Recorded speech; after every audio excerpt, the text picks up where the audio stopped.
सही पढ़ाता है ना? ठीक है। इसके बाद पढ़ना है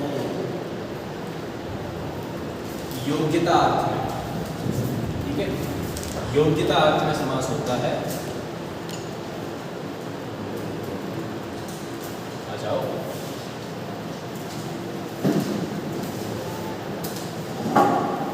योग्यता अर्थ में समास होता है, जैसे हमने कहा उस दिन मैंने जो श्लोक लिखा था उसमें भी एक दो ऐसे पद थे, जैसे हम कहेंगे भी अनुरूपम। क्या कहा? अनुरूपम।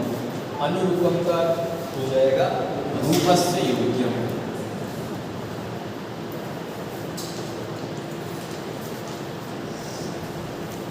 प्रयोग हम कैसे करेंगे इसका? प्रयोग इस प्रकार से होगा कि जैसे मैं आप लोग जब कभी एक उम्र के पड़ाव में मेरे पास आए और मैं आपसे कहूँ कि अनुरूपम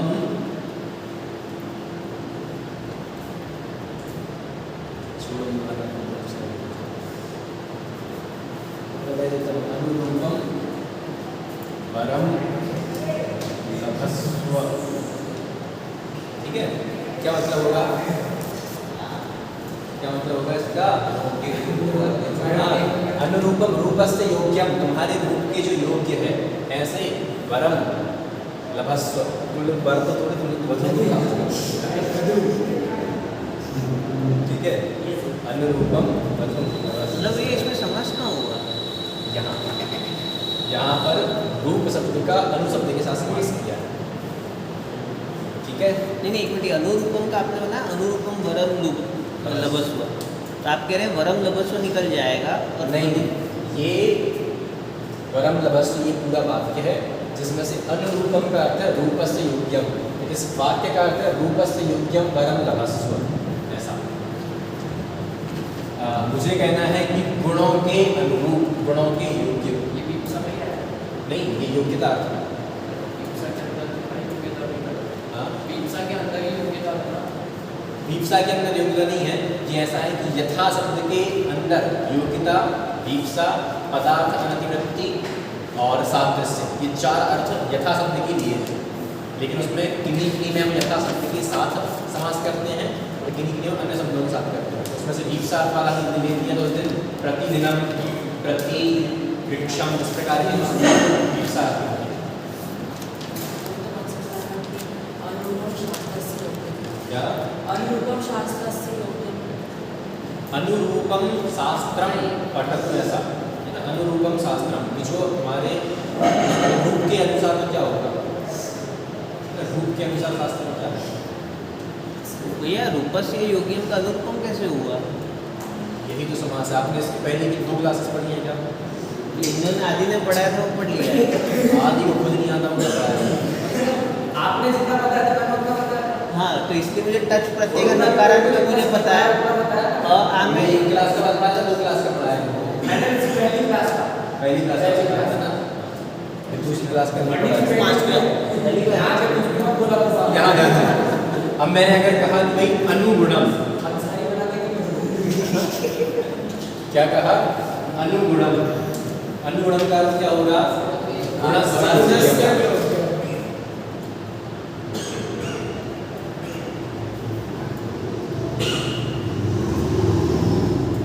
अनुगुणम गुणस्य योग्यम। वाक्य बना सकते हो? बनाओ।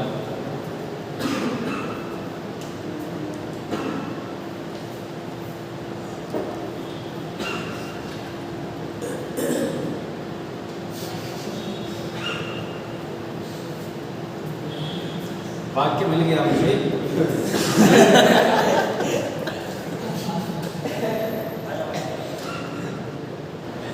रोगस्य अनुगुणम औषधिं स्वीकरोतु। क्या अर्थ बना? रोगस्य अनुगुणम औषधिं स्वीकरोतु। रोग के जैसे गुणों के अनुसार, गुणों के योग्य औषधि को स्वीकार करो।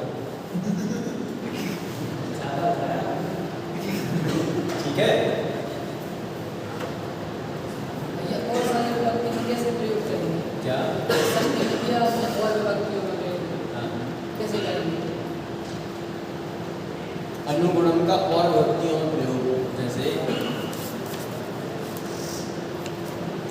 अच्छा ये कह रहे हो कि यहाँ और विभक्तियाँ कैसे होंगी ऐसा? हाँ, जैसे आपने रूपक से लिखा ना, हाँ। और नहीं, यहाँ तो और विभक्तियों का अर्थ ये था कि अनुगुणम समास करने के बाद इससे और विभक्तियाँ निकलेंगी। यहाँ विग्रह में तो आपको षष्ठी लगानी पड़ेगी, इसका प्रयोग अन्य विभक्तियों के अर्थ में कर सकते हैं।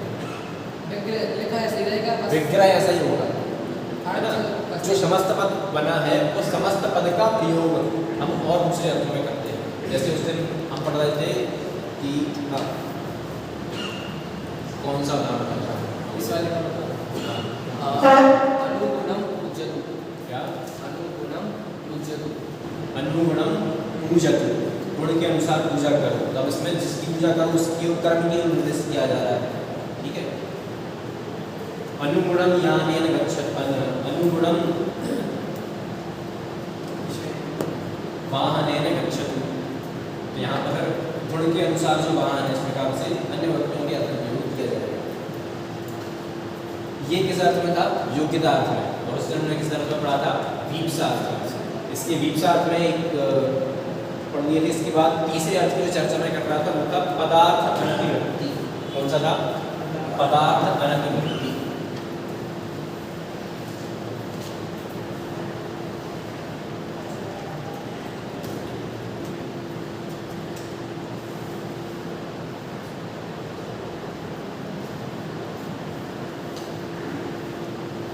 पदार्थ अनतिवृत्ति, अनतिवृत्ति का अर्थ है, देखो, अतिवृत्ति मतलब लांघना और अनतिवृत्ति मतलब नहीं लांघना। अनतिवृत्ति मतलब लांघे बिना, उल्लंघन किए बिना,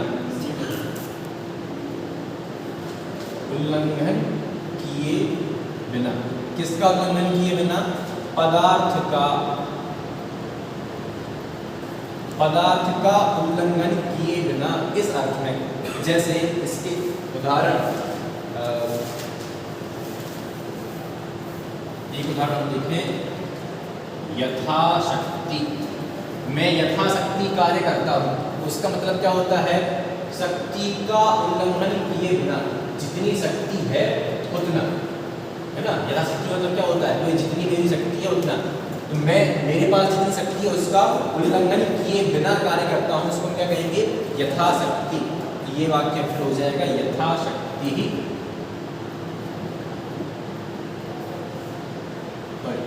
सर नहीं आएगा, यथाशक्ति कार्यम करोमि।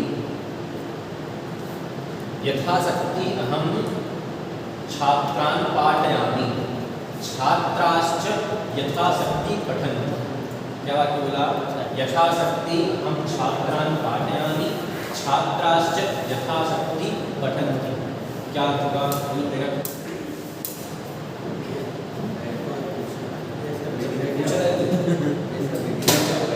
अच्छा, यथाशक्ति का हो जाएगा शक्तिम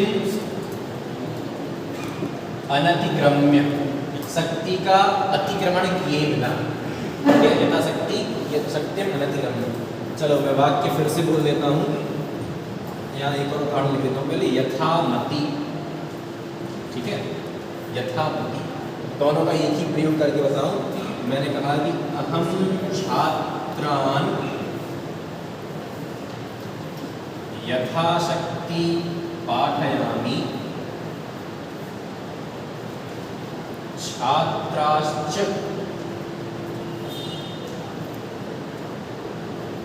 यथामति पठन्ति। इस वाक्य का आप आपको बताना है।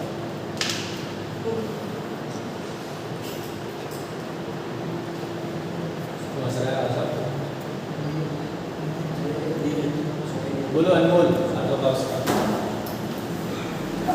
मैं छात्रों को अपने अनुसार पढ़ाता हूँ, हाँ, और छात्र की शक्ति के, अपनी शक्ति के अनुसार, यथामति, अपनी बुद्धि के अनुसार पढ़ते हैं, है ना? मतिम अनतिक्रम्य, मति का उल्लंघन नहीं होना चाहिए, उनकी मति है उतने अनुसार पढ़ देते हैं। पाकिस्तान अपनी शक्ति के अनुसार यथाशक्ति करने का। स्वः, स्वः एशिया कप विश्व कप इत्यस्यां प्रतियोगितायां इत्यस्यां प्रतिस्पर्धायां पाकिस्तान स्वपितरं प्रति यथाशक्ति वीक्षति। ये तो भैया एतत् समीचीनमस्ति, परन्तु गतवर्षे वयं सर्वे तत् प्रतियोगितां दृष्टवन्तः आसन्। भारतः पराजितः आसीत्। भारतः पराजितः आसीत् तस्यां। श्वः पश्यामः किं भवति। मन्ये अस्मिन् अपि वर्षे पराजितः किमस्ति, यः विराट् कोहली अस्ति सः यथाशक्ति न क्रीडति।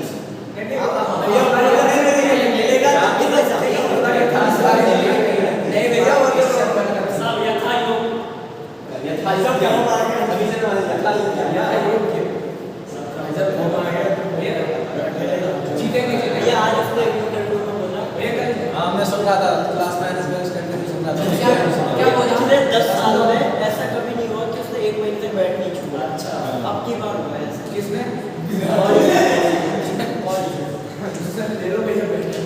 इसलिए उसको नहीं आता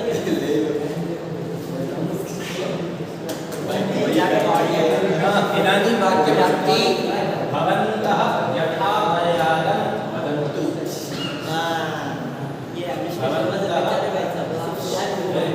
भवन्तः यथा मर्यादं वदन्तु। क्या? अरे सी के अनुसार लगा लो ना, मतिम अनतिक्रम्य। ऐसे यहाँ पर यथा मर्यादं वदन्तु ही बोलेगा, आप सब बोल गए। भवन्तः यथा मर्यादं वदन्तु। मर्यादा के अनुसार हमें बोलना चाहिए। भवन्तः यथा मर्यादं वदन्तु।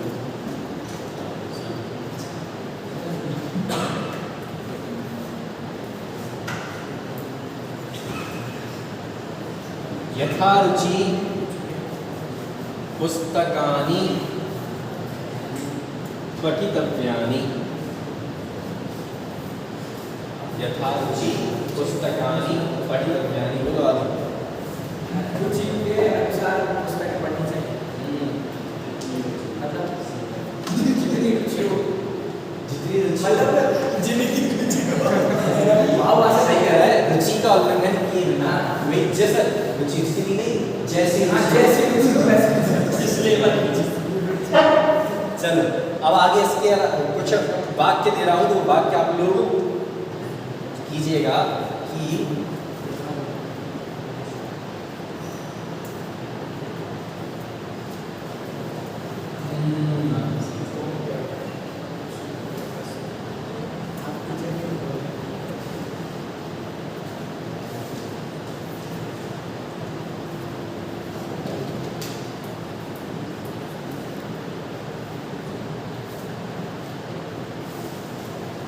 उचित का उल्लंघन किए बिना भाषण बोलो। एक वाक्य है, उसको आपको बनाना है। इसके अलावा आपको उल्लंघन बनाना है।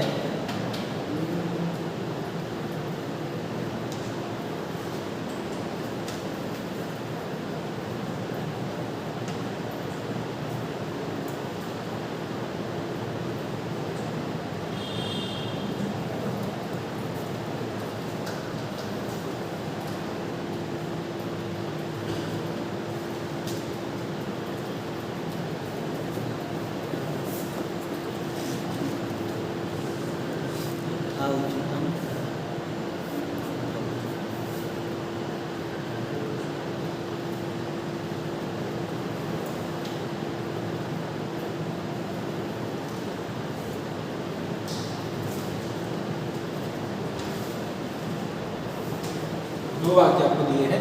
उचित का उल्लंघन किए बिना भाषण बोलो, और पूर्व में जैसा आचरण था उसके अनुसार आचरण करो। बैठो बात।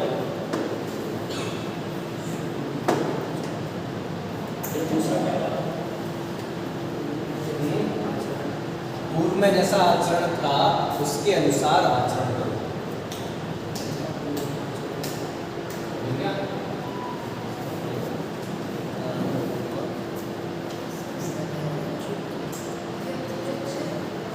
यथोचितं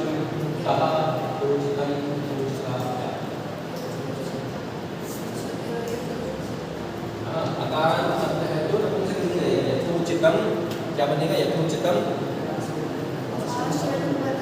हाँ, यथोचितम यथो क्यों यथा क्यों?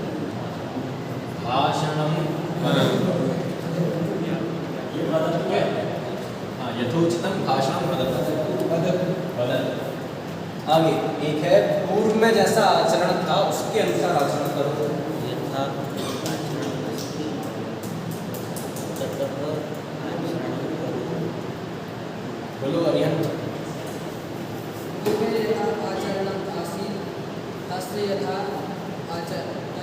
आचरणं करोतु। देखो, पूर्व में जैसा आचरण था मतलब पूर्व आचरण का उल्लंघन किए बिना, जैसा आचरण को प्राप्त हुआ है पूर्व से उसका उल्लंघन किए बिना, ये अर्थ है इसका। पूर्व में जैसा आचरण था उसका।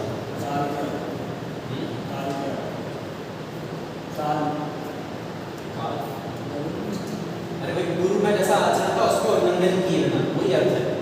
यथा पूर्वाचरणं हाँ, यथा पूर्वम आचरणम करोतु। यथा पूर्वम आचरणम करोतु, इतने में ही वो अर्थ सारा समाहित हो गया। यथा पूर्व अर्थात पूर्वम अनतिक्रम्य, पूर्व में जैसा आचरण हमको प्राप्त हुआ है उसको अनतिक्रम्य, उसका उल्लंघन किए बिना आचरण करना चाहिए। यथा पूर्वम आचरण करोतु। ये के साथ में सारे ये है पदार्थ अनतिक्रम्य, पदार्थ का उल्लंघन। भाई साहब सिर्फ इतना ही यथापूर्वक आचरण करो, इतना ही।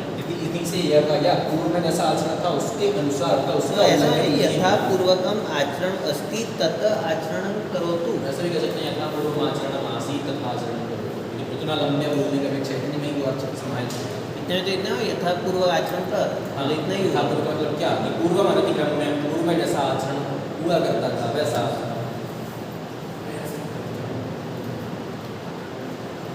समास मस्त है, मस्त शॉर्ट हो जाता है इतना लंबा।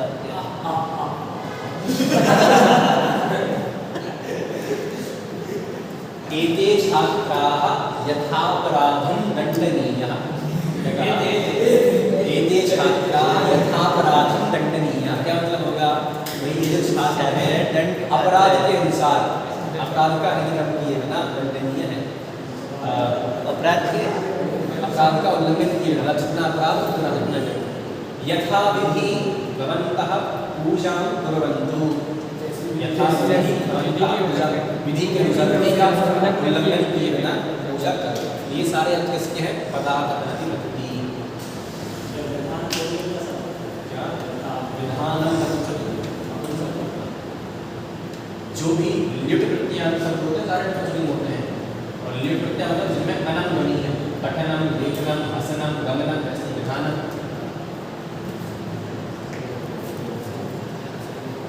लिख लिए थे ना? यस। चलिए, इसके अलावा अब बहुत ये मैंने सारे वो अर्थ बता दिए जिन अर्थों में प्रायः बहुत प्रचलित है समास। इसके अलावा है तो बहुत सारे, उसमें से एक दो और बताऊंगा। इसके बाद फिर उसमें एक दो अपवाद बता के अव्ययी भाव समास यही तो हमारा खत्म हो जाएगा। एक तो हो जाएगा आनुपूर्वी अर्थ में। किस अर्थ में होगा? आनुपूर्वी का मतलब होता है क्रम के अनुसार। बोलो।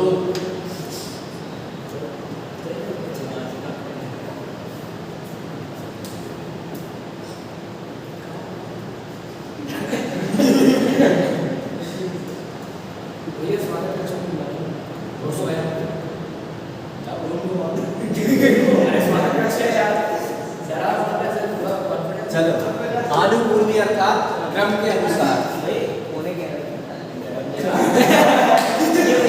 ये 11 बजे मैं क्या पढ़े ये बता दीजिए आप। पढ़ने बैठते हैं रात को ऊपर पढ़ने बैठते हैं। देखे वीडियो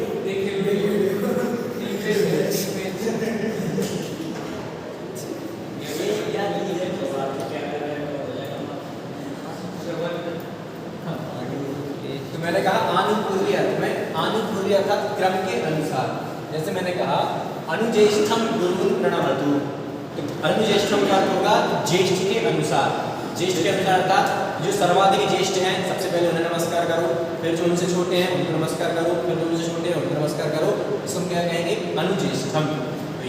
इसका आप हो जाएगा ज्येष्ठस्य आनुपूर्वेण, ये इसका विग्रह होता है, ज्येष्ठस्य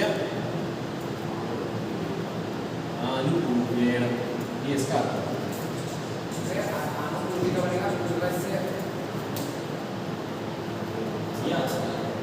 जैसे एंडिंग में होता है सर, नीचे कटता हुआ। हाँ वही पहले सबसे बड़े सबसे, अब उसको अगर तुमको उठते हुए क्रम में करना है तो फिर क्या बनेगा, उसके लिए शब्द है कनिष्ठ, ठीक है, क्या बनेगा यथा कनिष्ठम, ये भी आनुपूर्व में आएगा। हाँ ये भी आनुपूर्व में, जहाँ जहाँ भी क्रम दिखाई देगा, यथा कनिष्ठम छात्राः भोजनं कुर्वन्तु,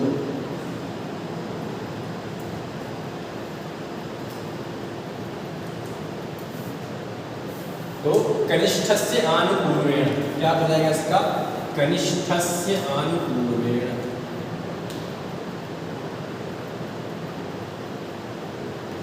भाई जिस दिन भोजनालय में भीड़ हो जाए तो हम कहेंगे यथा कनिष्ठम छात्राः भोजनं कुर्वन्तु, मतलब सबसे पहले कनिष्ठ सबसे छोटे वाले आएंगे, फिर उसके बाद उनसे बड़े, ठीक है, और जब 10 लक्षण जाने की बात आएगी तब हम कहेंगे अनुज्येष्ठम, पहले सबसे बड़े वाले जाएंगे, भोजन खत्म हो जाएंगे, तब उनसे छोटे वाले जाएंगे, छोटे वाले जाएंगे, फिर अगर नहीं कर सकेंगे तो वरिष्ठ वाले जाएंगे।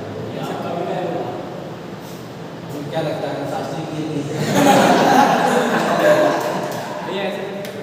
यथा कक्षा पुरस्कार, हाँ कक्षायाः आनुपूर्वेण, यथा कक्षा बनेगा, क्या बनेगा, क्या बनेगा, यथा कक्षा, यथा कक्षा, कक्षा भाई आकारांत शब्द अगर अक्षर पूर्व में है तो क्या होगा, ह्रस्व होगा और नपुंसकलिंग का रूप होगा, तो यथा कक्षम, ध्यान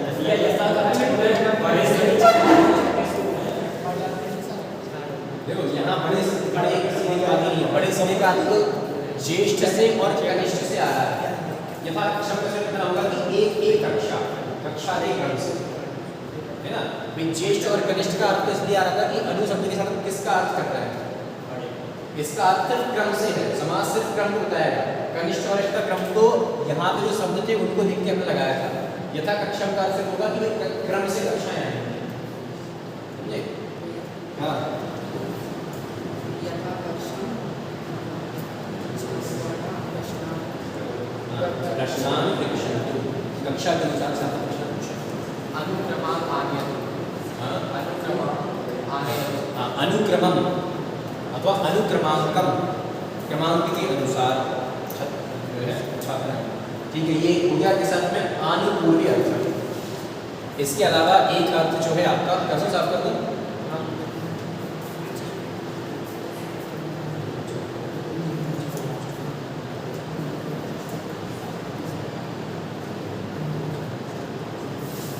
एक अर्थ है आपका इसमें योगपत्य अर्थ,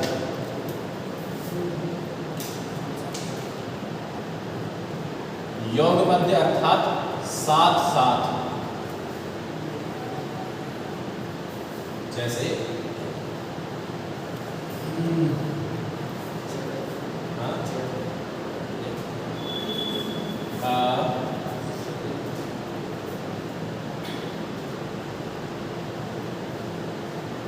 सकौमुदी शिवराज विजयम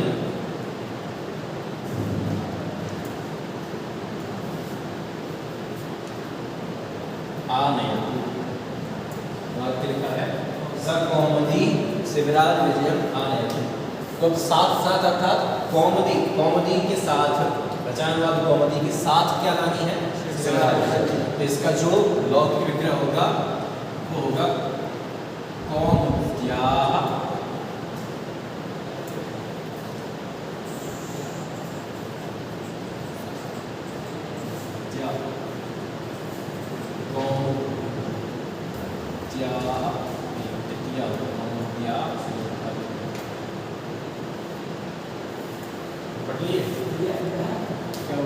नहीं वो 10 लक्षण में जाकर कैंसिल हो गया, पूरी वर्ष में हो गया है ना। यस, अब क्लास पढ़ेंगे हम हिंदी कोई मतलब चीजें ना हुआ था, ऐसे ही बुला रहा है आयुष एक मिनट कितना टाइम होगा? 8 सेकंड हो गए। फ्री कर ठीक कर दो फिर ये वाला ऑप्शन करना अच्छा मैं फ़ोन करके पूछ लेता हूँ, बस 2 मिनट की और क्लास बची है तो तुम लोग यूट्यूब से देखना पड़ेगा, मैं पढ़ाते रहूँगा, तो आज खत्म करना अभी फिर हम 2 मिनट बाद ही चल जाएंगे, ये 2 मिनट लेट आया ना। हाँ ये 2 मिनट लेट आया। चलो ये हो गया, ये हो गया कौन सा योग पद्य अर्थ। जैसे एक दो बार इसके देख लो, हमने कहा सामित्रम सामित्रम आगच्छतु। क्या कहा? सामित्रम आगच्छतु मतलब क्या होगा? मित्रेण युगपत्, मित्र के साथ आओ। सामित्रम अर्थात मित्र के साथ, ये साथ साथ युगपत् वाला अर्थ इसमें आ रहा है। हाँ सहचारी वाला इसमें नहीं है क्या? सहचारी वाला साथ चल रहा है। आगे बोलो। मैं और शॉर्ट एक साथ चल रहा हूँ। किसका कैसे था? जैसे देखो मैं बता दे रहा हूँ क्या समझेगा, देखो क्या समझेगा। ये बनेगा सश्रवणम, क्या नाम तुम्हारा? अतिशय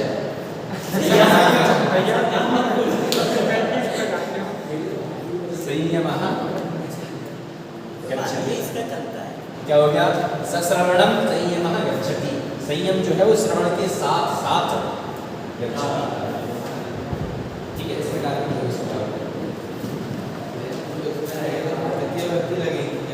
इसमें विग्रह में, हाँ इसका जो विग्रह होगा उसमें तृतीय विभक्ति लगेगी। कौमुद्या युगपत् या कौमुद्या सह, इस प्रकार का इसका लौकिक विग्रह होगा।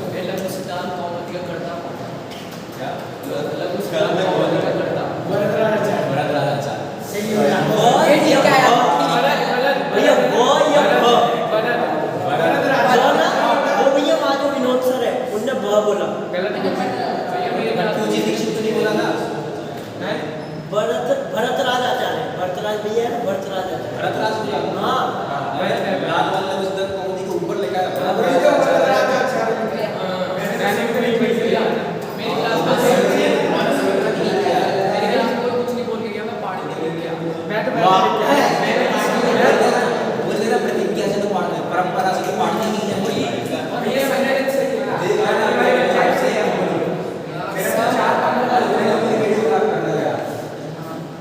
खटखट देके बैठो। सब भारतम रशिया गच्छति। क्या? सब भारतम रशिया गच्छति। रशिया रशिया रूस। ठीक है, एक अंतिम जो इसमें रह गया है, अंतिम बस इसका तो देखो इस वाली अव्ययीभाव समास जो है ये एक मायने में द्विगु समास का अपवाद है। किसका अपवाद है? द्विगु समास का अपवाद ही अव्ययीभाव है। अव्ययीभाव द्विगु समास का अपवाद है एक मामले में, जहाँ द्विगु समास के बारे में प्रायः क्या पढ़ते हैं कि जिसमें संख्या पूर्व पद में होती है उसे हम कौन समास कहते हैं? द्विगु समास। क्या कहते हैं? जिसमें पूर्व पद क्या है? संख्या, वो कौन सा समास होता है? द्विगु समास होता है। लेकिन यहाँ पर एक नियम ये है कि यदि पूर्व पद जो है वो संख्यावाची हो और उत्तर पद नदीवाची हो। क्या कहा? कि पूर्व पद जो है वो संख्यावाची हो और उत्तर पद कैसा हो? नदीवाची हो, तब जो समास होगा वो समास कौन सा होगा? अव्ययीभाव। जनरली जिसमें पूर्व पद में संख्या होती है वो कौन सा होता है? द्विगु। कौन सा होता है? द्विगु। लेकिन अगर पूर्व पद संख्यावाची और उत्तर पद नदीवाची है तब कौन सा समास होगा? अव्ययीभाव। जैसे द्वियमुनम, हाँ द्वियमुनम पंचगंगम।